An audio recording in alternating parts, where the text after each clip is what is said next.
నెల్లూరులో గోవిందనామాల పేరడీ వివాదంపై భానుప్రకాష్ రెడ్డి ఘాటుగా స్పందించారు. వీధి నాటకాలతో స్వామివారిని అవమానించి ఎమ్మెల్సీ చంద్రశేఖర్ రెడ్డి తాను పాడలేదనడం అవాస్తవం అన్నారు. హిందూ మతాన్ని అపహాస్యం చేసిన ఈ ఘటనపై క్రిమినల్ ఫిర్యాదు చేశామని, అలిపిరి పాదాల వద్దే బహిరంగ క్షమాపణ చెప్పాలని డిమాండ్ చేశారు.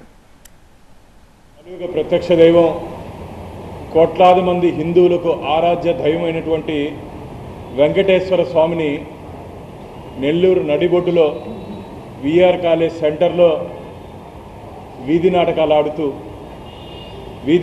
ఆడుతూ ఎమ్మెల్సీగా ప్రజాప్రతినిధిగా ఉంటూ చంద్రశేఖర్ గారు చేసినటువంటి వెక్కిరి చేష్టలు, గోవిందనామాన్ని తీసుకొని వచ్చి మీ ధర్నాలు ఎందుకయ్యా పాడుతారు?